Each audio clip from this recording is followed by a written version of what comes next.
Welcome back to the Deep Dive. Today, we're heading way up north, across the Shetland Firth to the Orkney Islands. We're looking at a really chilling case, actually, a triple murder spree that kind of shattered the peace there midwinter. Yeah, it's a complex one. It starts with these ancient artifacts, stolen story stones, and then it just spirals, doesn't it, into academic secrets, family feuds. Betrayal, yeah.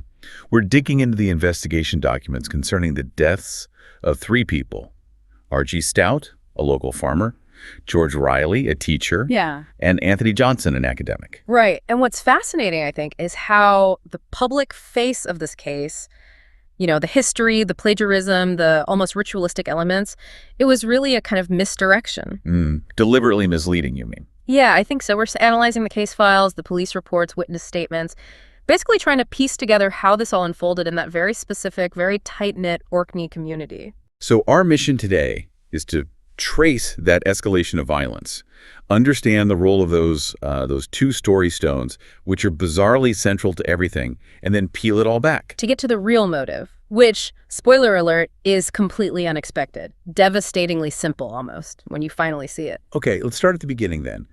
The first crime scene, the first victim. Absolutely. The whole thing really hinges on understanding that first scene. We begin with Archie Stout. He sounds like quite the character, a Westray farmer, well-known musician, larger than life, maybe a bit impulsive. That's how the sources paint him, definitely. A risk taker, someone who never refused a dram, as they say, found murdered at an archaeological dig site, a covered one, near Norland. And this was right after a really bad winter storm had just hammered the island. Yeah, the timing is important. His wife, Vela, she mentioned he was sort of restless that day. He'd been out delivering firewood, even with the weather turning nasty. But the key thing, the immediate red flag for the police, was the weapon, right? Exactly. It wasn't, a typical farm tool or anything like that. It was one of these Neolithic story stones. And we need to explain what these are because they're really important for you, the listener, to grasp. These aren't just rocks. They're unique to Orkney. Right. They've got these original Neolithic spiral carvings, like thousands of years old. And then later, Vikings came along and carved runic graffiti right over them. Wow, so they literally embody layers of island history. Precisely. And the one used to kill Archie, it was confirmed missing, stolen from the Purewall Heritage Center nearby. Okay, so that screams premeditation, doesn't it? Yeah. The killer didn't just find it there. They brought it. An artifact heavy with local meaning. Absolutely. Changes the whole picture right away. So naturally, the police first looked into Archie himself. His life, his relationships. He had a bit of a reputation, apparently. Flirtatious. Yeah, there were rumors. They spoke to Rosalie Greeman, a local jeweler. She admitted she and Archie were, close, fond of each other. A potential motive, then. Jealousy. A lover's quarrel. Well, Rosalie kind of shut that down pretty quickly. She told them, look, she liked Archie, but she wasn't after anything serious in any way. Archie, he was fundamentally about his family, his sense of duty, she called it. So, despite maybe playing around a bit, his loyalty was ultimately to his wife, Vela, and their son. That's the picture she painted. So the classic love triangle motive, it didn't really fit. Which forces the investigation to pivot. If it's not domestic, what is it? And that's when this whole other layer emerges, something rooted in, legacy, an intellectual property dispute connected to the Stout family name. And connected, crucially, to those same story stones. Exactly. This is where George Riley and Professor Tony Johnson come into the story. Right, the next two key figures.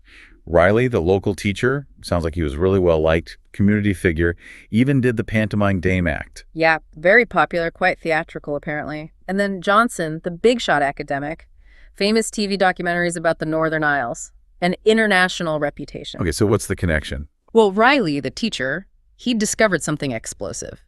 He found out that Johnson, the acclaimed professor, was basically a fraud. A fraud? How? Johnson had built a significant part of his career, his reputation, on the unpublished research of Archie Stout's deceased father, Magnus Stout.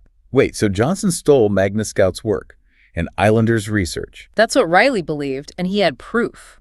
Magnus Stout's old notebooks. They contained the original thinking, the foundational interpretations of the runic carvings on the story stones. The exact carvings that Johnson was famous for interpreting. Precisely. The irony, according to the sources, is that Magnus apparently just loved the knowledge itself. He wasn't seeking fame or credit. But Riley felt differently. Oh, yeah.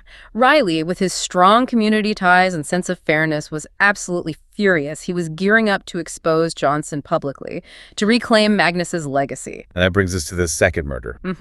George Riley. His campaign for justice. It ended violently. He was found dead. Bludgeoned, just like Archie. And the weapon. The second missing story stone. Unbelievable. Where was he found? Inside the Mayshow burial chamber. On the Orkney mainland this time. Mayshow.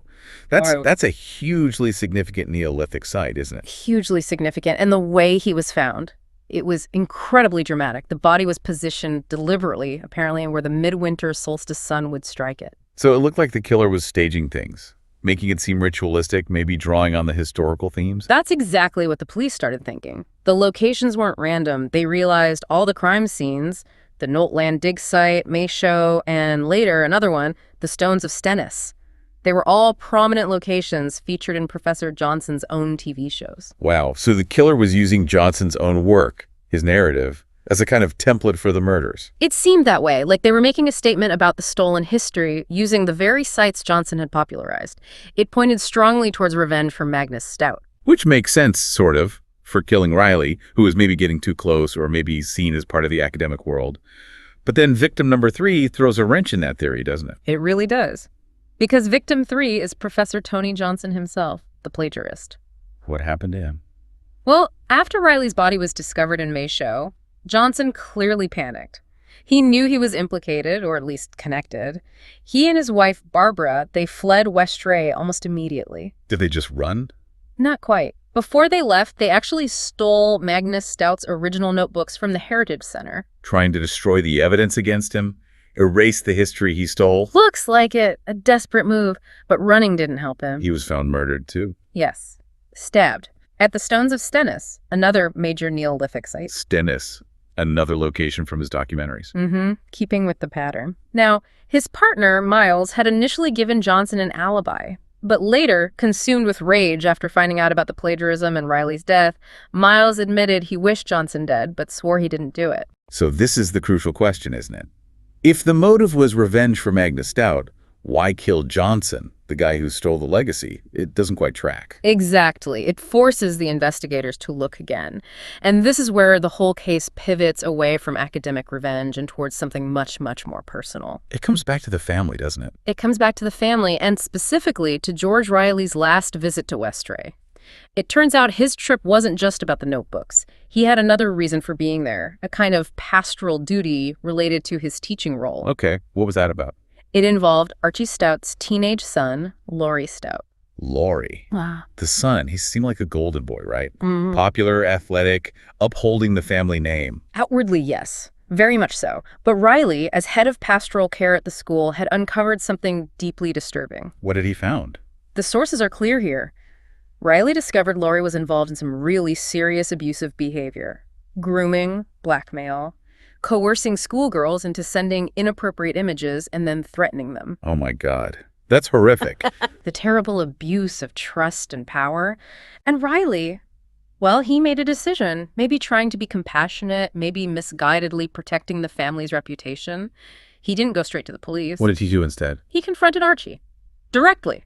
Father to father, perhaps hoping Archie could handle it internally, given the family's standing and Archie's sense of duty. But that was a fatal error. It seems so, because that private confrontation between Riley and Archie, it led directly to Archie confronting his son, Laurie. And that confrontation, it exploded. It did. According to Laurie's later confession, Archie confronted him, likely full of shame and anger himself. And during that confrontation, Laurie felt utterly cornered, exposed. The rage boiled over. Yes, but it was compounded by how Archie apparently shamed him. Laurie confessed his father compared him directly to Professor Johnson. To the plagiarist. Yeah, saying something like, "You're just as bad as the guy who stole our history." For Laurie, this proud, athletic kid obsessed with family honor and tradition, being equated with the cheat, the thief, it was the ultimate insult, the breaking point. And in that moment of wounded pride and fury, he grabbed the nearest heavy object, which happened to be the stolen story stone that he perhaps had already acquired with some other plan in mind, or maybe just opportunistically, and he killed his own father. Jesus. Yeah. And then he had to cover it up. And he was surprisingly methodical about it, considering it was likely panic-driven. He moved Archie's car to the Parawal Hotel, made it look like Archie had gone for drinks, which fit Archie's habits. A plausible alibi. Right. And he used the family quad bike, perfect for getting around Westray's back roads unseen, especially during that storm, to travel between the murder scene and wherever he needed to go. But then he had Riley to deal with. Riley knew the truth. Exactly. Riley was the source of the exposure. So Laurie hunted him down, killed him with the second-story stone, and staged the body in Mayshow. To maintain the illusion. Keep the focus on the historical revenge narrative. Precisely. A calculated move to deflect suspicion away from himself and his real, deeply personal motive. Okay, but that still leaves Johnson. Why kill Johnson? He wasn't the source of the exposure about the blackmail.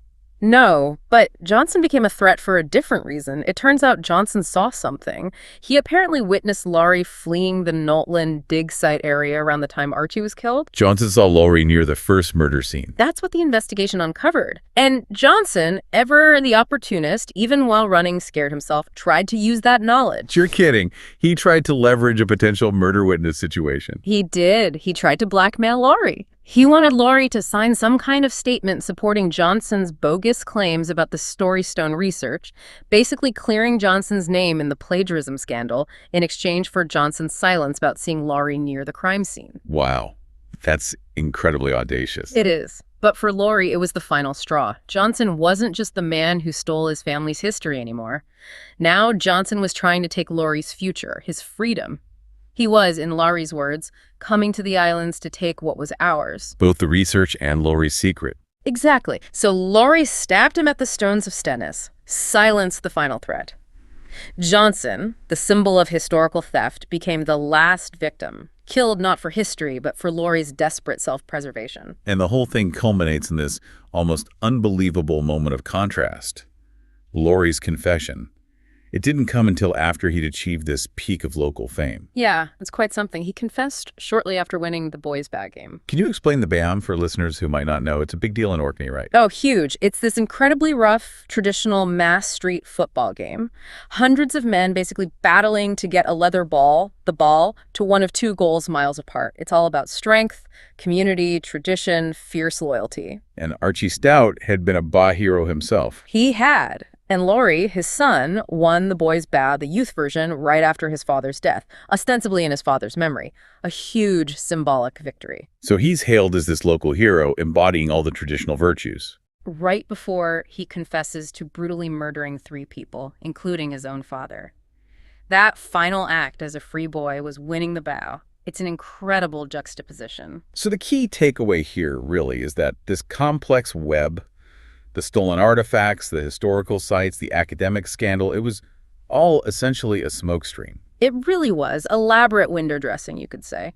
The real root of it all was a desperate, panicked attempt by this troubled, arguably entitled teenager to cover up his own abusive behavior. And ironically, it was the teacher Riley's misplaced compassion, his decision not to go straight to the police, that inadvertently triggered the first murder. Seems that way. The confrontation it caused was the spark. Laurie killed out of personal rage and shame, especially that comparison to Johnson, the cheat. He killed the actual cheat, Johnson, not for stealing history, but simply to save his own skin. Which leaves us with a really unsettling final thought for you, our listener. Yeah, think about this. Laurie Stout, winning the bow, represents the absolute pinnacle of Orcadian tradition, strength, and community spirit. How does a place like Orkney, so tightly knit, reconcile that image, that cherished tradition, with the horrific truth? The truth that the young man embodying that heroism was actually a cold-blooded killer, driven by shame and panic. How do you square the symbol with the reality? It's a question about identity, about community, about how darkness can hide behind the most revered traditions.